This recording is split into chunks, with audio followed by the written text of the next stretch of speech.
Let's play a little buy or sell Reds edition as they're 32-35 on the season. Buy or sell that the Reds are still realistic playoff contenders.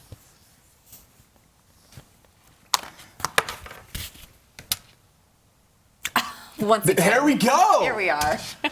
You guys, they're 32-35. Sure, they're 32-35. Yes. They have the worst bullpen in baseball. Yes. They've won 12 games since May 1st. Sure have.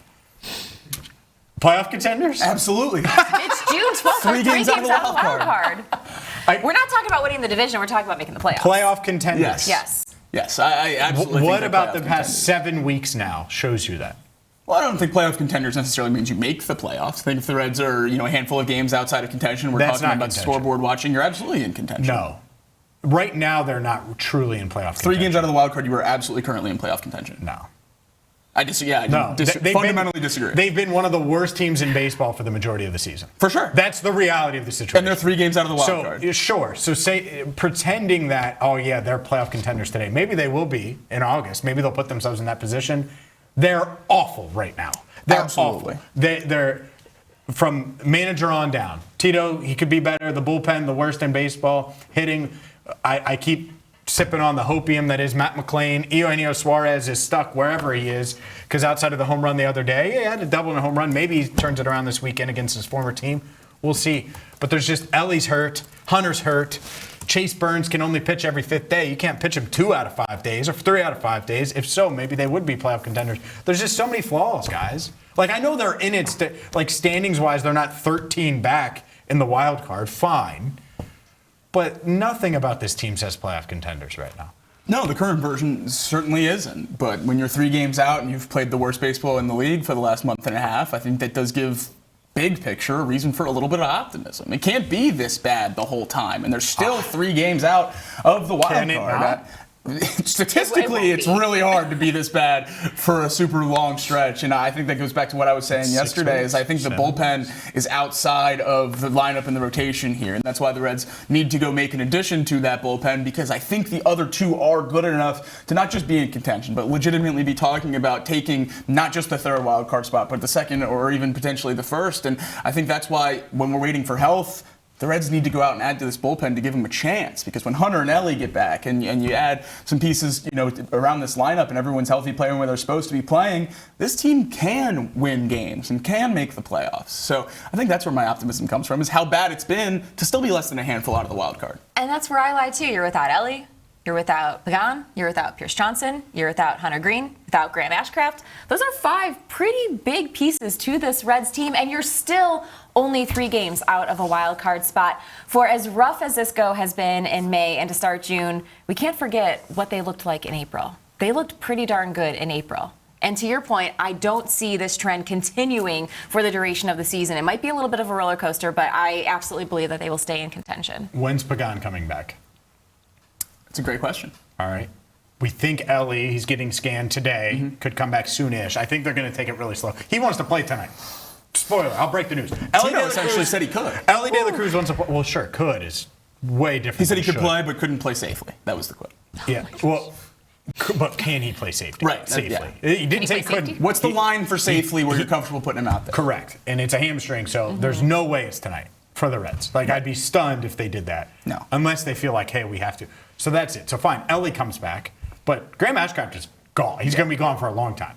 And so there's one. Hunter Green, a month. Hopefully a little less, but probably a month away.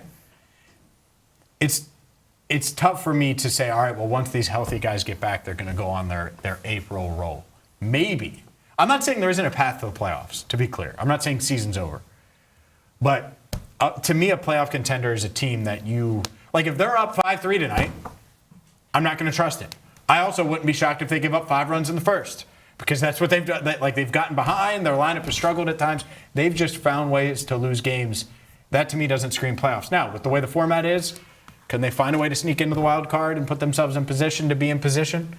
to know somebody to know somebody to know somebody that makes the playoffs, yes, they could do that. And that's my thing, is I just want the Reds to be in business. And if they can string together a couple series wins here, then they can get to that position. And I think, the thing I keep coming back to is, what do you think that record is in that third wild card spot, right? Because I never was in the camp that this Reds team was good enough to win the Central. I was never in the camp that this Reds team was good enough to push 90 wins this season. I thought all of that was a little bit crazy when looking at this roster going into the season. But I always had that second wild card spot circled. The Reds got in the third one last year, had to go to LA and play the Dodgers, get that second wild card spot this year. I don't think that team is going to have more than 87, 88 wins, which means the third team will have around 85 probably. I think the Reds can absolutely be in that 85 win range and sneak into the playoffs. Still. Yeah.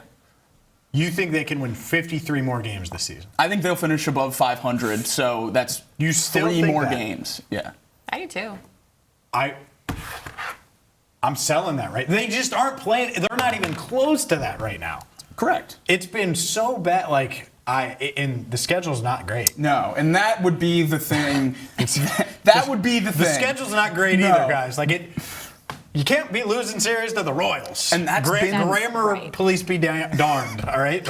Yeah. My goodness. Well, that's been our conversation as they've dropped some of these series inexplicably, is that it's going to get harder. So you have to win these series when it matters. Obviously, Arizona this weekend, and then the Mets, who was the last series the Reds won was against the Mets. But after that, you have the Yankees, the Brewers, the Pirates, the Brewers again, Baltimore, Philly, and Chicago to wrap up the first half. All of those, with the exception of the Orioles, who are a little bit head-scratching right now, are playoff teams. But those rosters are incredibly talented. And then you flip to the second half, and it's arguably the hardest month of Reds baseball that I've ever seen when you get down to September to end the year. So this team's going to have to build up some significant, cushion over these next couple months before they get to September, because Milwaukee, LA is a brutal 12-game stretch. So hopefully they can start winning some of these series. I do think it could get late early for this team with the way September is set up, but I'm not giving up yet. I think there's enough pieces on this Reds team that they can stay afloat and stay in contention. I think my definition for playoff contention is within a handful of games at the end of the season. If they're going into that last two series with a chance to make it, then I think they've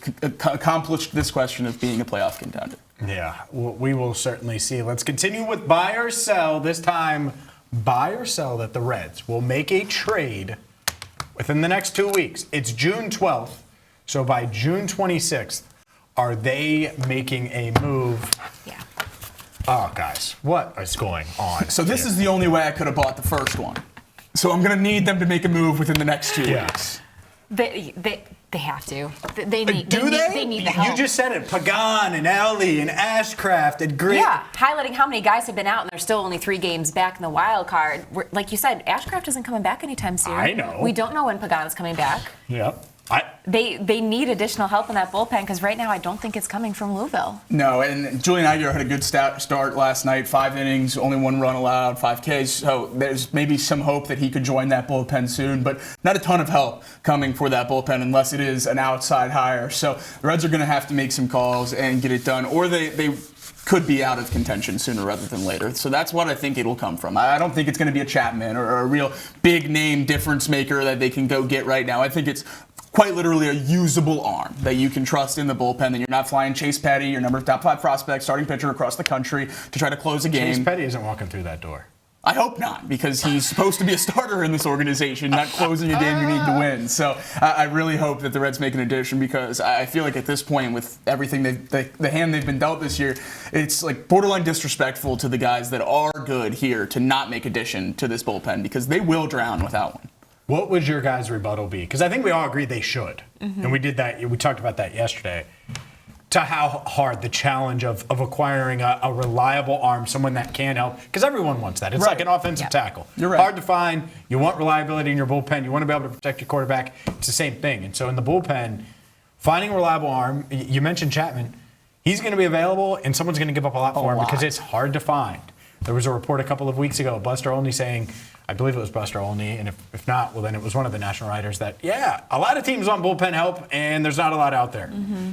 What's the rebuttal to that? Because it is going to be hard. I know it's their job, but it's going to be a challenge. Absolutely, and I think that would be the way it doesn't happen, is if people start bidding. If there is a lot of teams bidding on these relievers, the Reds are going to be one that is not comfortable giving up as much as these other teams because the core that's up here right now isn't proven to be making a push. So you're going to be battling with a lot of these other names for relief help, but the thing I keep going back to is Zach McCambley, which is obviously not the level of arm I'm asking for here. I think I would like something a little bit better than that, which obviously is a struggle, as James just said, but you traded Rhys Hines, who you DFA'd 24 hours beforehand, for a guy that's pitched in the bullpen 3 games in a row here. So there are routes to get arms that you trust more than the options the Reds have right now. Now, how great those are, I don't know, and that is certainly a question that I don't even know that we can answer right now until we find out what is available as we approach this trade deadline. What even is available now? How many teams are comfortable selling in the second week of June before they know where their team stands in the first week of August when the trade deadline rolls around? So there's a lot of outside components that could go into the Reds not being able to make an addition here. I think the thing that I keep coming back to is it's malpractice if they don't try. I agree. I hope they try. I think we all hope they try. I'm going to sell that they get something done. They buy it. They are buying playoff contender. I hope they're right. I hope on Monday we're talking about a sweep. We're talking about the Reds being back in it. Our broom's collecting dust over there. Yeah, that broom is collecting a lot of dust. You need a broom rack to protect it, a broom carrying case. Brutal.